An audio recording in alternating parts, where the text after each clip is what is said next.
Join అవ్వడం ఇష్టం లేనప్పుడు బట్టలు తెమ్మండం, హాస్పిటల్ దాకా వెళ్ళడం ఎందుకో, ఆటో డబ్బులు దండగా. శ్రేయ, చెన్నై ఆడిషన్స్ శనివారమే కదా? హాస్పిటల్కి ఆడిషన్కి ఏమిటి? ఎవరిని సాధిద్దామని మొండితనం? ఇదిగో అలా నమ్మకండి, ఒళ్ళు మండిపోతుంది. ఆ రోజేమో ఆ అమ్మాయిని 10 మందిలో తిట్టారు. ఆ దెబ్బతో అమ్మాయి హోటల్లో పాటలు పాడడమే మానేసింది. ఇవాళేమో ఆ ఉన్న గొంతు కూడా పోయేలా ఓహ్ నేర్పించేస్తున్నారు. నాకేం అర్థం కావట్లేదు. మరి ఇలా ఇవ్వండి, నేను తరుక్కోగలను. నాకు అర్థమైంది. హరిప్రసాద్ చౌరసియా గురించి చెప్పాను. అలా చేస్తుంది అనుకోలేదు. మీరు సాపాసాలతో పాటు మొండితనం కూడా నేర్పిస్తున్నట్టున్నారు. అది మొండితనం కాదు, పట్టుదల శాస్త్రి. ఆ పట్టుదల, లక్ష్యం, వాటి ముందు రేపో మాపో పోయే నా ప్రాణాలందు చెప్పు. అలాగని మిమ్మల్ని మీరు ఇలాగా. శ్రేయ సాధించాలి, నేనే గెలిపిస్తాను.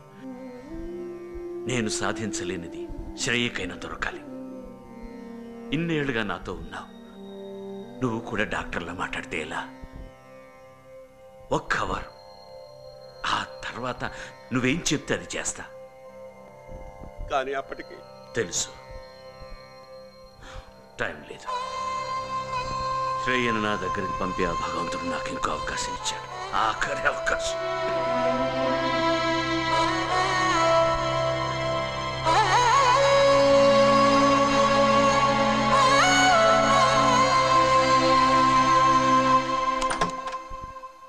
శ్రేయా, నువ్వు వెళ్ళిపో. ఏమైంది? నా మొహం చూడుకు, వెళ్ళిపో. ఏంటి? నీకు నా మొహం చూపించలేనే. అంటే ఓ నాయన కొంపతీసి. చిచిచి, మరి ఇంకేంటి? ఏంటో సరిగా చెప్పు, నేను టెన్షన్తో చచ్చిపోతున్నాను. ఆ పూజ 4th క్లాస్లో ఫ్రెండ్ అంట. శ్రీను సెకండ్ హ్యాండ్ కాదు, వాడు ఇంకా ఫస్ట్ హ్యాండే. అమ్మ, వాడు మిస్టర్ రోమియో అనుకుని నేను వెయిట్ చేస్తున్నా. మనమే ప్రొసీడ్ అవ్వాలి. బబుల్ గమ్ గాడే పాపం. బబుల్ గమ్ అంటే? నా అంచుతున్నాడు అని. పంచ్ కూడా ఎక్స్ప్లెయిన్ చేస్తారా ఎవరైనా? పంచ్ కాదు, నాకు అర్థం కాలేదు. నీకు అర్థమైతే నాకు బెస్ట్ ఫ్రెండ్ లత. నీ పంచుల తర్వాత ముందు లేట్ అవుతుంది, రెడీ అవుతుంది.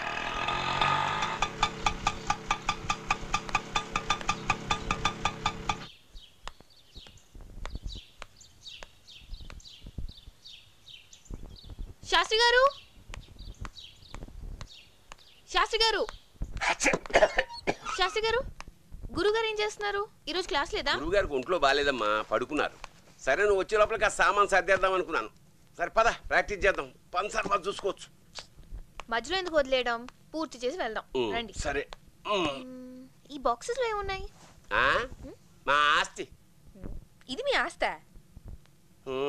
ఎన్నో ఎండుగా తించిపోయినవి కానీ శ్మశాన కన్నులు వచ్చిన మందభాగ్యుడు కన్నులు. దుల్పకండి, ఇల్లంతా దుమ్మవుద్ది. అది ఇవ్వండి, ఒక నిమిషం.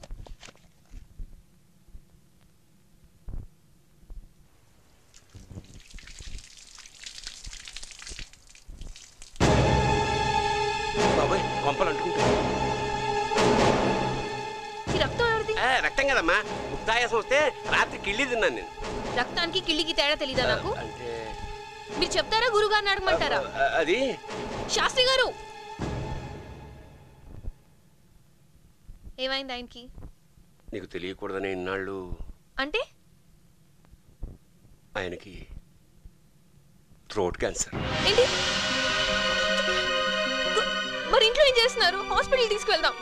నీ చెన్నై ప్రోగ్రామ్ అయ్యే వరకు హాస్పిటల్లో జాయిన్ అవునన్నారు. చెన్నైకి ఆయన హెల్త్ కి సంబంధం ఏంటి? ఇలాగే పెద్ద సింగర్ అవ్వాలని కోరిక ఆయనకి ఉండేదమ్మా. ఒకసారి మధురై సంగీతోత్సవాల్లో పాట పాడే అవకాశం వచ్చింది. కానీ వెళ్ళడానికి వారం రోజుల ముందే తెలిసింది ఆయనకు థ్రోట్ క్యాన్సర్ ఉందని. డాక్టర్ల సలహా మేరకు తన కోరికను చంపేసుకుని వైద్యం చేయించుకుంటూ ఉండిపోయారు.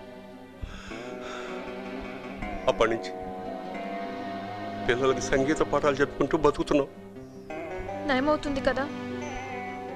ఎందుకు కదమ్మా, డబ్బు కావాలి, విశ్రాంతి కావాలి, ఆ రెండూ లేవు.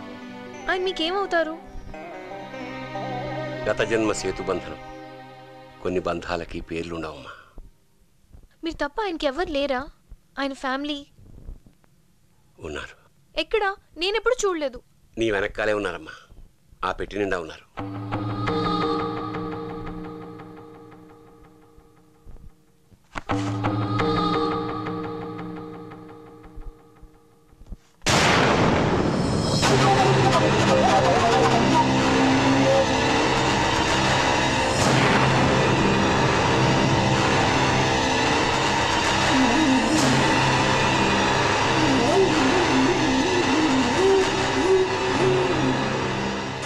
రావు గారి భార్య జానకి కూతురు. వీళ్ళు ఎక్కడున్నారు? తెలీదు. తను కూతుర్ని తీసుకుని ఎక్కడికో వెళ్ళిపోయింది. ఎందుకు? రావు గారికి సంగీతం అంటే ప్రాణం. ఆవిడికి సంగీతం అంటే ద్వేషం. పడేది కాదు, ఆవిడెప్పుడు అనేది. సంగీతం మనకి తిండి పెట్టదు. ఛాన్స్ వస్తుంది అని ఎదురు చూస్తూ ఇప్పటికి 3 ఏళ్ళు అయిపోయింది. ఇంకో 2 ఏళ్ళు ఓపిక పట్టమని చెప్పు శాస్త్రి. ఇంకా ఈయనకి బాధ్యత అన్నది లేదా అన్నయ్య? రేపు ఈ చంటిది స్కూల్కి వెళ్ళడం మొదలెడితే డబ్బు ఎక్కడి నుంచి తెస్తారో అడగండి ఒకసారి. ఇప్పుడు నన్ను ఏం చేయమంటుందయ్యా? మీరేమీ చెయ్యక్కర్లేదు. నేను బాంబే ట్రాన్స్ఫర్ చేయించుకున్నాను అన్నయ్య. వెళ్తే ప్రమోషన్ కూడా ఇస్తామని చెప్పారు. హాయిగా ఆయన కూడా వస్తే అందరం వెళ్ళి అక్కడ సెటిల్ అయిపోవచ్చుగా. చెప్పన్నయ్యా. అంటే ఇప్పటిదాకా నేను పడిన కష్టం అంతా ఇంత చెప్పినా సంగీతం అంటాడేమిటన్నయ్యా ఈయన? నాకు అర్థం కావట్లేదు. ఆ సంగీతాన్ని నమ్ముకుంటే అందరం కలిసి రోడ్డు మీద చెప్పించుకొని ముష్టడుకోవాలి తెలుసా? పదవే ఛీ.